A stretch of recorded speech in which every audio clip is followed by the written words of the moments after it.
Bueno, ara estem passant una bona ratxa, crec que teníem ja ganes de trobar-nos en aquest moment tots. Estàvem fent un bon treball, però teníem circumstàncies que potser no ens acaben de deixar de fluir en el nostre joc i ara ens estem trobant i estem jugant com crec que hem estat jugant els últims anys. Bueno, ara sabem que tots els partits que queden són molt importants. Per una victòria o derrota pot canviar molt el quadre i el partit, jugar-lo a casa, jugar-lo fora, és molt diferent i ho sabem. Res, a intentar partit a partit i guanyar els màxims possibles. Crec que és potser el nostre punt feble, ens està costant jugar fora de casa i crec que és una cosa que tenim que treballar-hi encara per ser més sòlids i que no ens costin tant aquests partits fora. Bueno, jo estic content i tranquil, ja ho he dit diversos cops.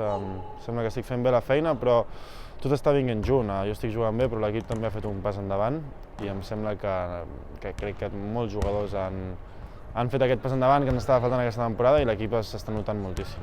La veritat és que jo no m'esperava que hi hagués tanta afició de la penya. Es va fer inclús... Bueno, jo sempre que jugo a Girona jugo en un camp que m'agrada, però es va fer molt agradable amb tanta gent de la penya.